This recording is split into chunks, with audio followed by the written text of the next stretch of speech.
मित्रों, हम आप सबों का हार्दिक स्वागत करते हैं आज के बाइबल अध्ययन के लिए। आइए हम प्रार्थना करें। प्रभु, धन्यवाद देते हैं आज के सुंदर समय के लिए जो आपने दिया। हम जब प्रभु आपके वचन का अध्ययन करना चाहते हैं, हम चाहते प्रभु कि आपसे बातचीत करें।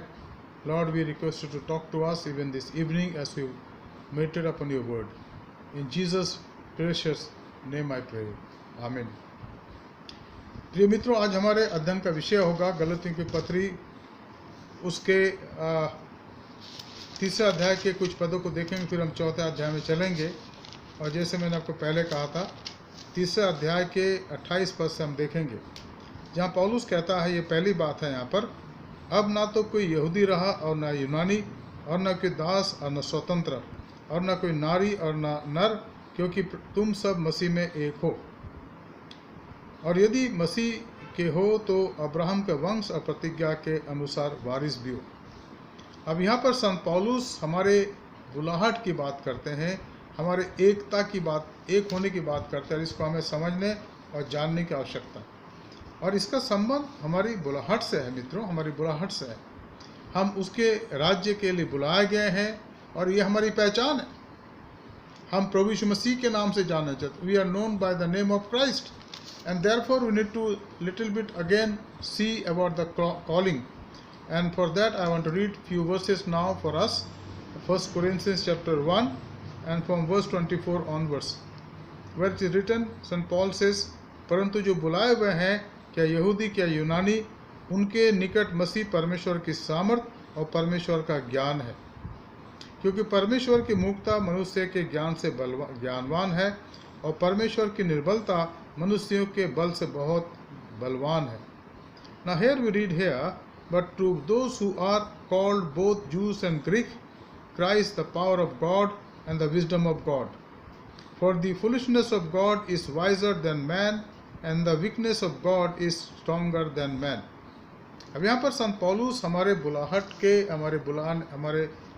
के बारे में वो कहता है कि हम जो बुलाए गए हैं, हमारी बुलाहट में दोनों प्रकार के लोग बुलाए। वो कहते हैं यहूदी भी है और यूनानी। यूनानी का मतलब है अन्य जाति भी है।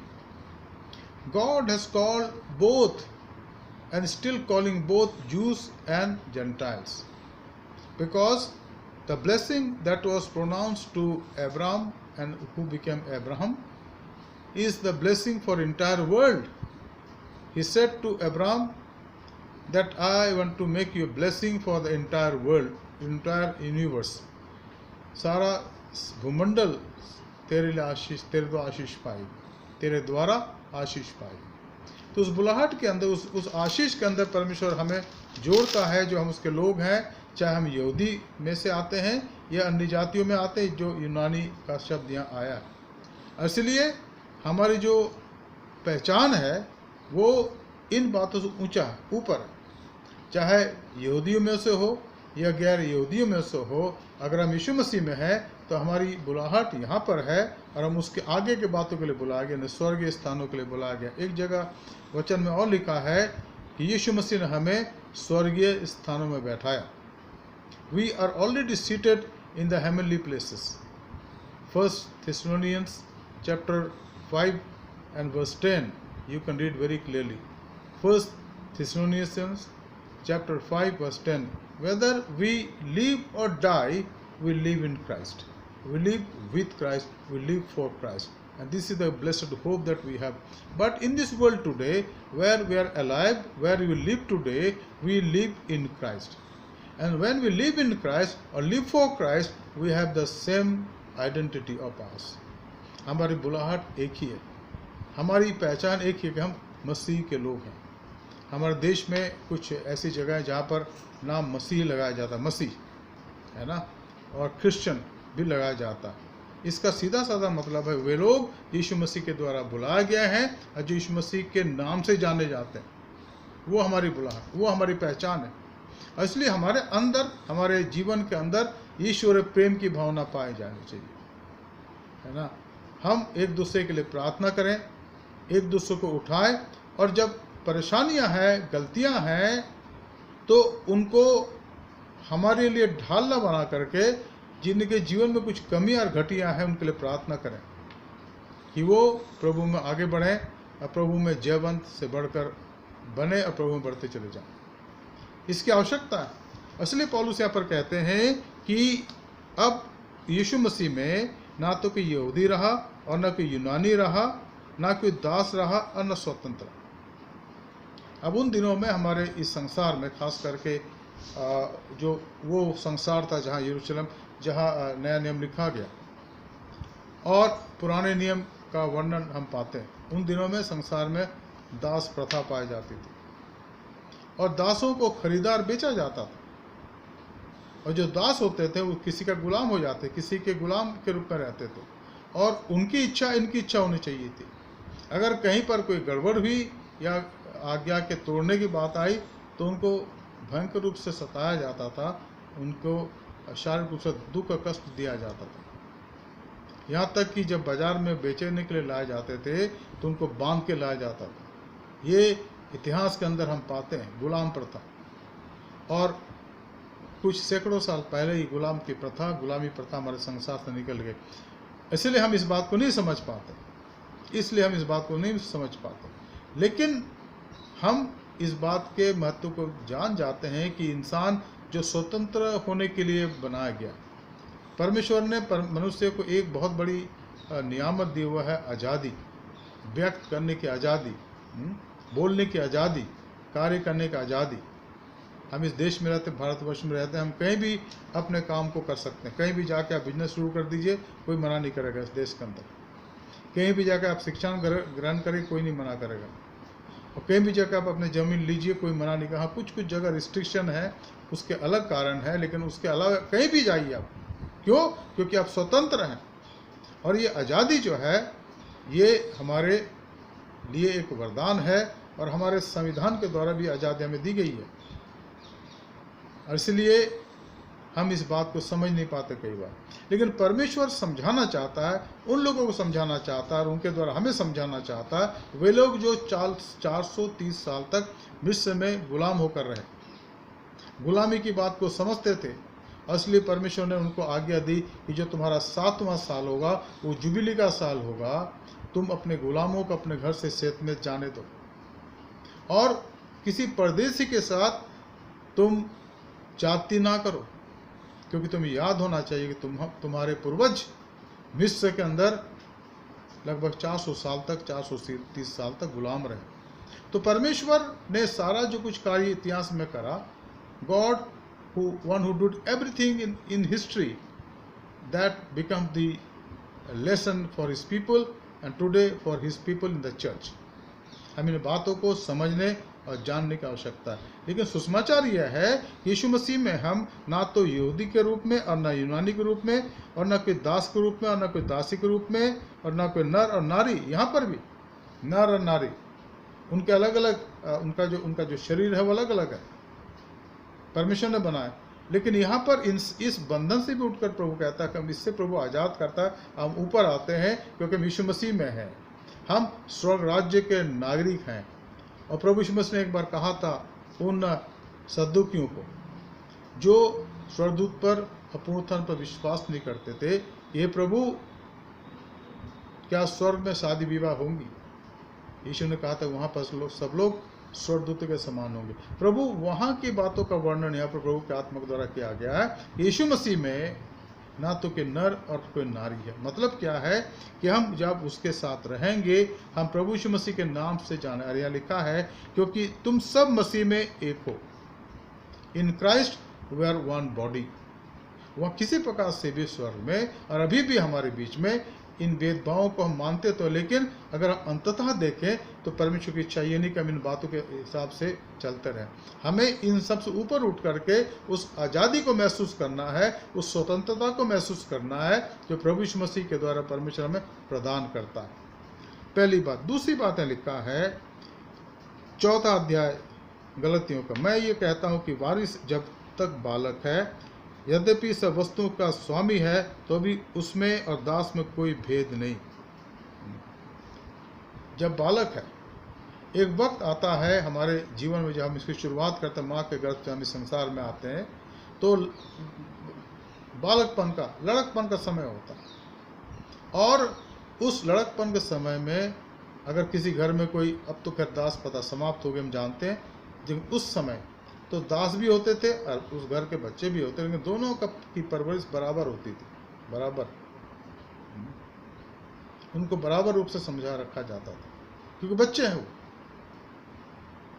लेकिन जब सियाने हो जाते हैं, परिपक्व हो जाते हैं, तो हम इस बात को मजबूती से जानने की आवश्यकता है कि चाहे वो हों चाहे हम हैं, हम मसीह में एक हैं, हम एक हैं मसीह में। इसलिए एक दूसरे के लिए प्रार्थना करना, एक दूसरे के बोझ को उठाना, एक दूसरे के दुख और सुख में सहभागी होना, एक दूसरे को साथ साथ तक आगे बढ़ना, ये हमारे जीवन की वास्तविकता बन जाती है।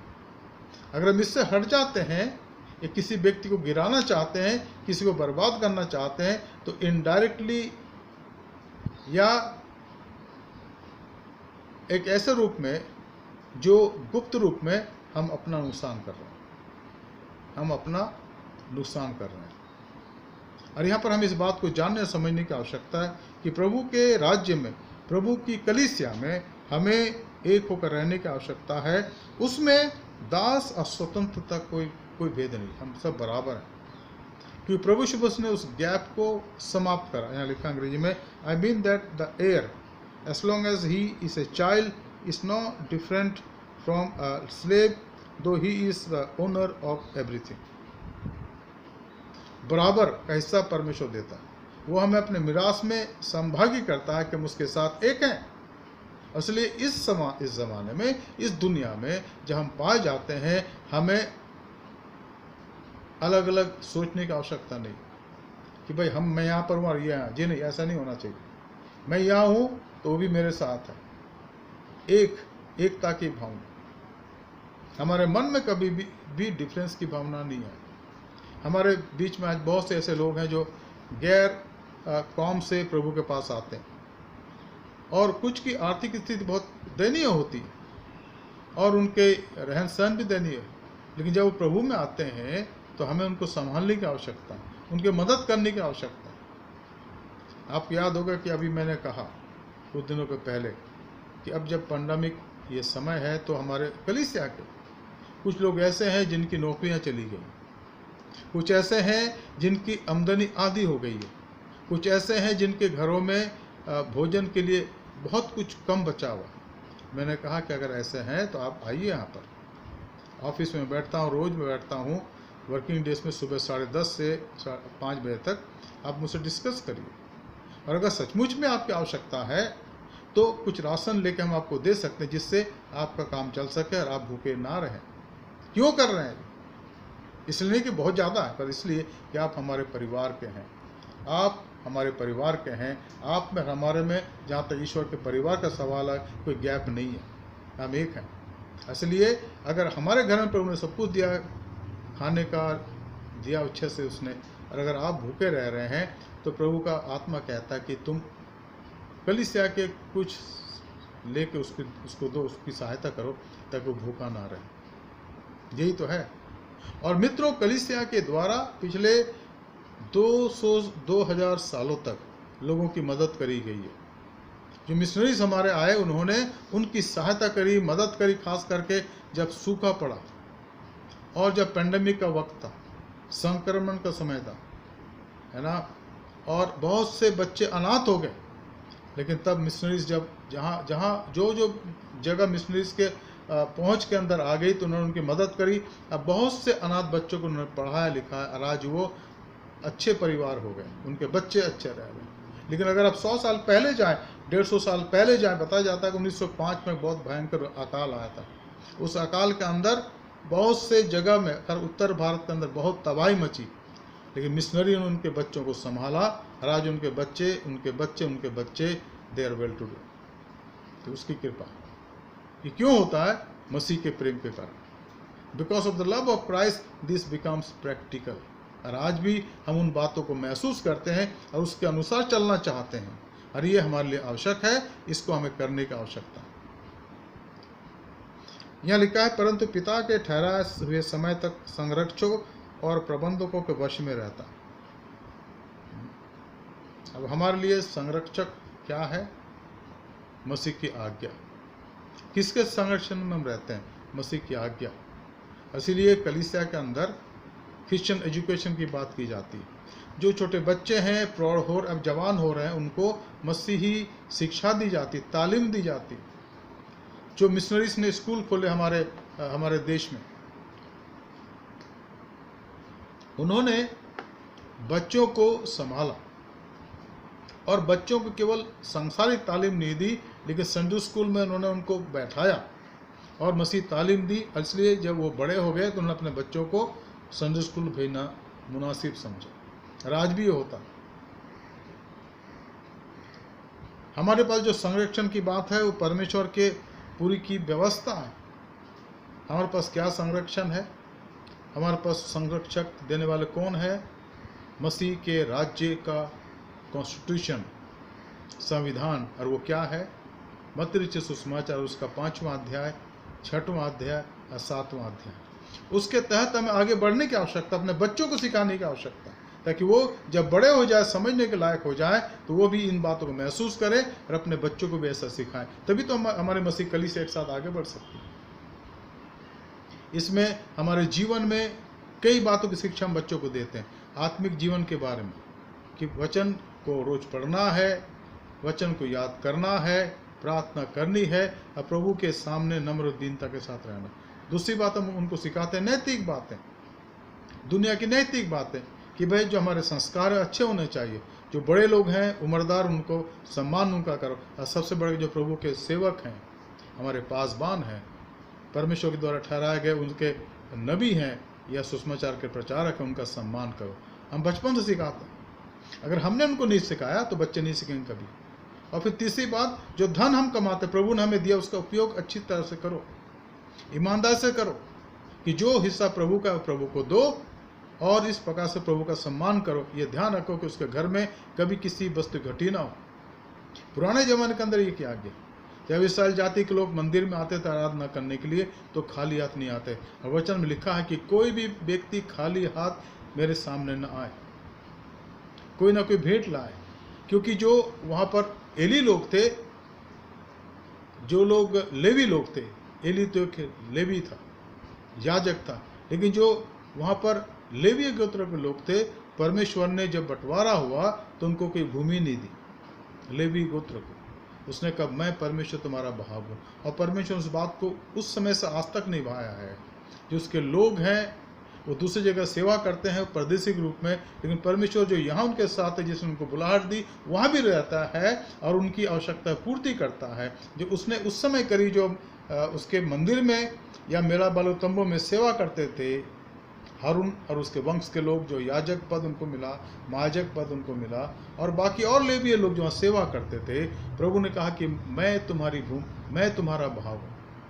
और जिसका भाग जीवित परमेश्वर है, उसको कभी घटी और कमी नहीं होती। और आज भी ये बात है, जो प्रभु के सेवक लोग हैं, जिन्होंने अपना जीवन प्रभु को दिया, अपनी जवानी दे दी, अपने एजुकेशन के साथ, सारी बातों के साथ, तो हम इस बात को जाने कि प्रभु उनकी आवश्यकताओं के साथ रहता है। प्रभु की दया, उसकी कृपा उनकी आवश्यकताओं की पूर्ति करता है। चाहे हम कुछ और सोच सकते हैं, लेकिन प्रभु हमारे समान नहीं सोचता है। वो जानता है कि मेरे लोग हैं, मेरे छुड़ाए हुए, मेरे द्वारा ठहराए गए अभिषिक्त लोग हैं, उनकी आवश्यकता की पूर्ति करना मेरा कर्तव्य, और वो करता है। तो ये बातें प्रभु ने सिखाई है, जो हमें जानने और समझने की आवश्यकता है, देखने की आवश्यकता। और फिर लिखा है 30 पद में, वैसे हम भी जब बालक थे तो संसार की आदि शिक्षा के वश में होकर दास बने हुए थे, लेकिन जब सयाने हो गए, जब जानने लगे, तो हम प्रभु में स्वतंत्र हैं। और प्रभु हमें निरंतर संभालता है और हमारी मदद और हमें आगे बढ़ाता है। तीसरी बात वो कहता है 4 अध्याय के 4 पद में, परंतु जब समय पूरा हुआ तो परमेश्वर ने अपने पुत्र को भेजा, जो स्त्री से जन्मा और व्यवस्था के अधीन उत्पन्न हुआ। अब इस पद को हम थोड़ा तोड़ के देखें। But when the fullness of time had come, God sent forth his son, born of woman, born under the law. अब यहाँ पर 4 मुख्य बातें इसको देखें। पहली बात, जब समय पूरा हुआ, जब समय पूरा हुआ। अब कौन सा समय था ये? कौन सा समय था? परमेश्वर ने पहली प्रतिज्ञा अदन की वाटिका में आदम और हवा को दी, जिसका वर्णन हम पाते हैं उत्पत्ति की पुस्तक उसका 30 अध्याय 15 पद, कि स्त्री का वंश सांप के सिर को कुचलेगा। उसके बाद परमेश्वर ने बहुत से लोगों को भेजा। उसने अब्राहम को भेजा, अब्राहम को चुना, उसने उसको प्रतिज्ञा दी, और फिर अब्राहम के बाद उसके बेटे इसहाक से बात करी, फिर याकूब से बात करी, और फिर जाके उसने आगे चल करके उन्हें मिस्र में भिजवाया, जहाँ वो 430 साल तक रहे। फिर वहाँ से आए, जब आ रहे थे तो परमेश्वर ने उनको व्यवस्था दी मूसा के निर्देशन में, और फिर ये लोग यहोशू के अगुवाई में उस देश के अधिकारी हो गए। फिर उनके नबी हुए, उनके न्याय हुए, उनके याजक हुए, और इस प्रकार से परमेश्वर के इस कार्य को पूरा करने में परमेश्वर ने लगभग 4000 साल लगा दिया। समय ठहराया गया था, यीशु मसीह के आगमन पर यह समय पूरा हुआ। लगभग 4000 साल बीत गए। और फिर लिखा है, जब समय पूरा हुआ तो परमेश्वर ने अपने पुत्र को भेजा जो स्त्री से जन्मा। परमेश्वर ने भेजा, गॉड सेंड हिज सन। किसी और ने नहीं भेजा, वो स्वर्ग से आया। परमेश्वर स्वयं इस पृथ्वी पर आ गया यीशु मसीह में होकर के। तभी तो हम पढ़ते हैं यूहन्ना के सुसमाचार के पहले अध्याय के 1 से 12 में लिखा है ना, कि आदि में वचन था, वचन परमेश्वर था, वचन परमेश्वर के साथ था, और उसी के द्वारा सब कुछ उत्पन्न हुआ। वो वचन मनुष्य की ज्योति थी। और फिर लिखा है कि वचन देहधारी हुआ और आत्मा सच्चाई से परिपूर्ण होकर के हमारे बीच में डेरा किया, और हमने उसकी ऐसी महिमा देखी जैसे पिता के एकलौते की महिमा। और उस पुत्र के इस संसार में आने से उसने अपने आप को, अपने शरीर को, अपने आत्मा को, अपने आप को पूरी तरीके से खाली करते हुए यहाँ आया, और उसने अपने आप को दे दिया, निछावर कर दिया, अर्पण कर दिया, ताकि उसके बलिदान होने से हम जो संसार में आशाहीन थे, दिशाहीन थे, उसके कारण, उस पर विश्वास करने के कारण हम परमेश्वर के संतान बन जाए। And that was the work of the Lord, that in the fulfilment of time, but when the fulfillment of time had come, God sent his son।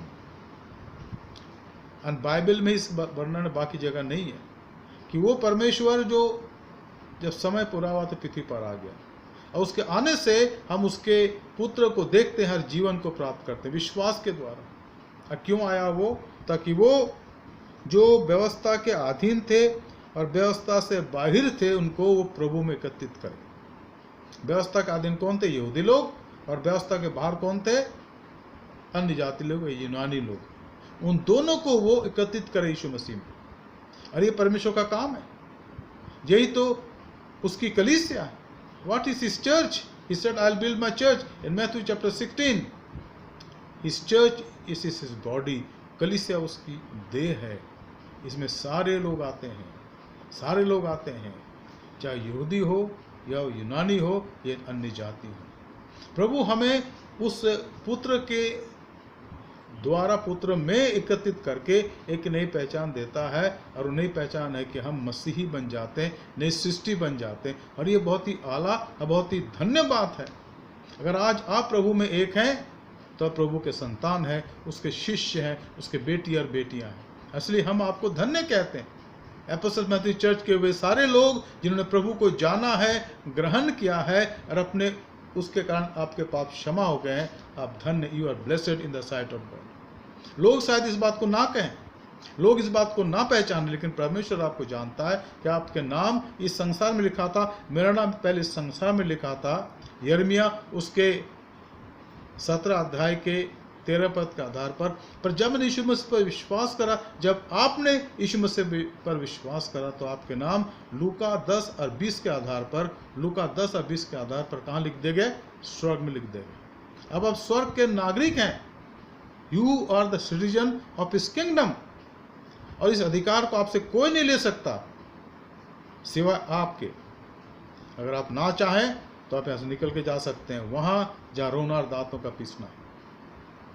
इसलिए साधु सुंदर सिंह ने कहा है कि यीशु मसीह किसी को नरक में नहीं डालता, न डालेगा।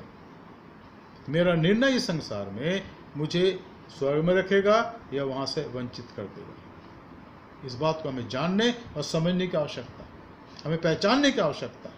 तो इस बात का वर्णन यहाँ पर कहते हैं, पौलुस कहते हैं, परंतु जब समय पूरा हुआ, चौथे पद में, तो परमेश्वर ने अपने पुत्र को भेजा जो व्यवस्था का अधीन उत्पन्न हुआ, ताकि व्यवस्था का अधीनों को मोल लेकर छुड़ा ले और हमको लेपालक होने का पद मिले। To redeem those who were under the law so that we might receive adoption as sons and daughters. हमें अपने परिवार में उसने ले लिया। जैसे हम किसी पौधे को कलम लगाते हैं ना, जो अच्छी डाली है उसके डाली को काट करके उस पेड़ में लगा देते हैं, और अब जो पेड़ की डाली निकलती तना बन जाती है वो कलमी कहलाता है, और उसमें अच्छे किस्म के फल उत्पन्न होते। चाहे किसी फल की बात, आप नींबू की बात कर लें, आम की बात कर लें, जामुन की बात कर लें, अमरूद की बात कर लें। मानो हम जो जंगली डालियाँ थे उसको हमें वहाँ से ले करके प्रभु यीशु मसीह रूपी उस ठूंठ में, उस जड़ में उसने कलम कर दिया। अब हम अच्छे किस्म के फलदायक वृक्ष बन गए। ये परमेश्वर का काम है। This is the miracle of grace, and except God no one is able to change our heart and our life, and he made us to call ourselves his children and call him our Abba and father, and Jesus Christ our elder brother. चौथी और आखिरी बात, छठवें पद में लिखा है, और तुम जो पुत्र हो इसलिए परमेश्वर ने अपने पुत्र के नाम को जो है अब्बा है पिता कहकर पुकारता है, हमारे हृदय में भेजा है। It's very important. And because you are sons God has sent the spirit of his son into our hearts crying Abba and father. I think it's only in Christianity where we call God our father. There is no other faith in the world where God is called Father.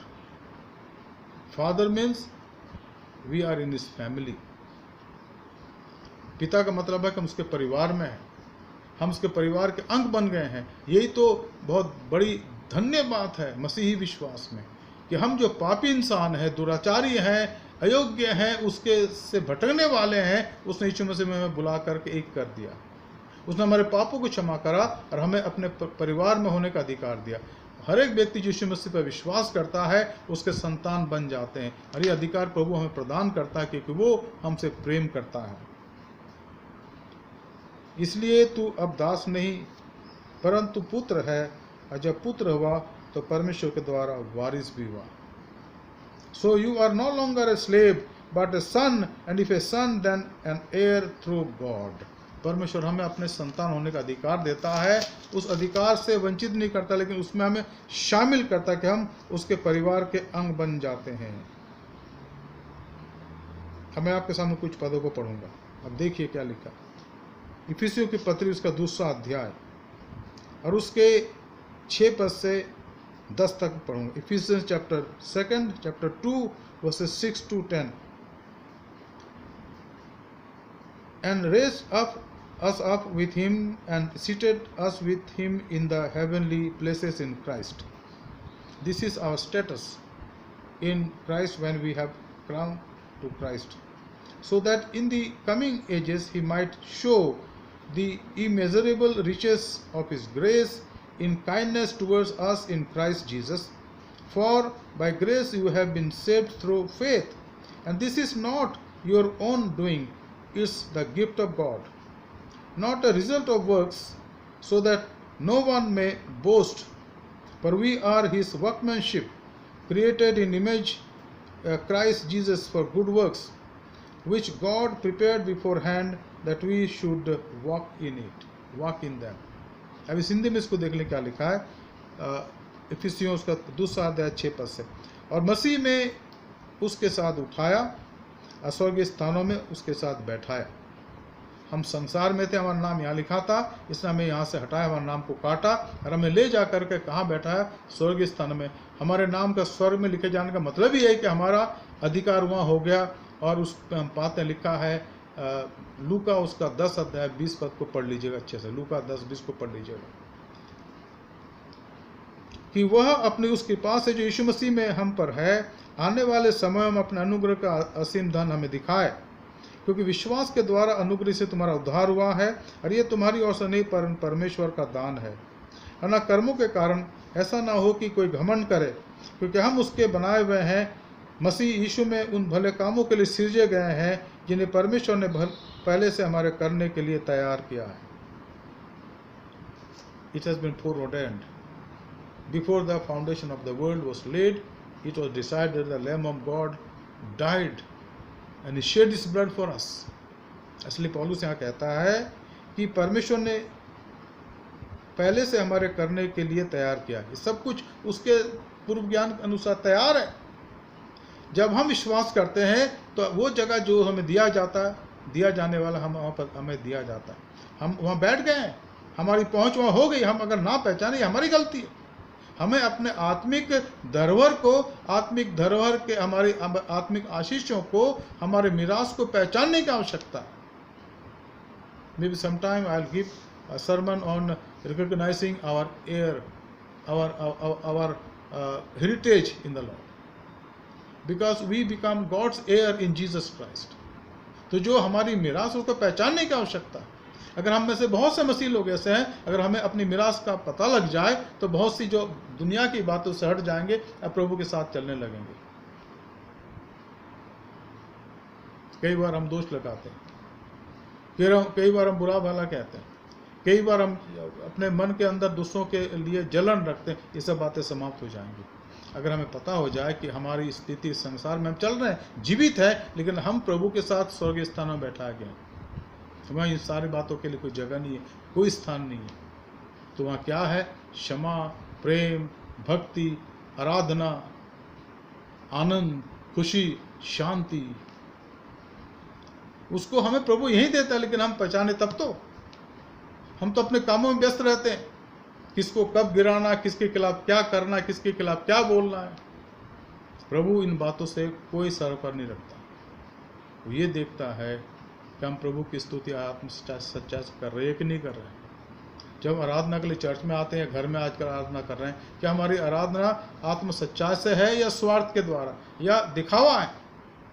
बहुत सी बार हमारी आराधना दिखावा हो जाता है कि हम उनको देखते हैं सामने, इधर जो खड़ा है, सामने बैठे हुए हैं, हम उनसे अच्छे हैं, अतः हम सोचेंगे हम सबसे अच्छे हैं, और फिर आराधना करते हैं। आप ध्यान रखिए, परमेश्वर का कोई परमेश्वर इन आराधनाओं में दिलचस्पी नहीं लेता। तो किस आराधना में दिलचस्पी लेता है? जिस आराधना में आराधक के मन के अंदर आत्मा से आराधना करने की इच्छा हो और सच्चाई से आराधना करते रहने की इच्छा, आत्मा के द्वारा प्रेरित होकर के और सत्य से परिपूर्ण होकर, परमेश्वर मैं आपको मानता हूँ, आपको जानता हूँ, और आत्म सच्चाई से, हृदय की गहराई से परमेश्वर मैं आपकी आराधना करता हूँ। ये समय आपके लिए है, मेरा ध्यान नहीं भटकेगा, मेरा ध्यान दुनिया की बातों पर नहीं जाएगा, लेकिन मैं पूरी तरह से अपने अपने अपने ध्यान को आपके सामने केंद्रित। तभी तो हम कहते हैं ना, लेट अस कंपोज आवरसेल्फ। हम अपने ध्यान को प्रभु के सामने स्थिर करें, तब उसकी आराधना करें, और ये हमारी आराधना वो ग्रहण करता, स्वीकार करता है। तो मित्रों, आज हमने प्रभु के वचन में से इन 4 बातों को देखा, और मैं जानता हूँ कि इन 4 बातों में बहुत सी सच्चाई है। इनको अपने जीवन में ध्यान रखें। पहली बात हमने क्या देखी कि यीशु मसीह में हम एक हैं, ना तो इसमें कोई स्वतंत्र और न कोई दास है, और न कोई नर और नारी है। दूसरी बात हमने क्या देखी कि हम उसके वारिस हैं, उसके संगी वारिस हैं। तीसरी बात हमने क्या देखी कि जब समय पूरा हुआ तो परमेश्वर ने अपने पुत्र को भेजा। और चौथी बात हमने क्या देखी कि हम उसको अब्बा पिता कह सकते हैं, उसके साथ हमारा व्यक्तिगत संबंध है, वो हमारा पिता है। आए हमारे बाप तो जो स्वर्ग में है।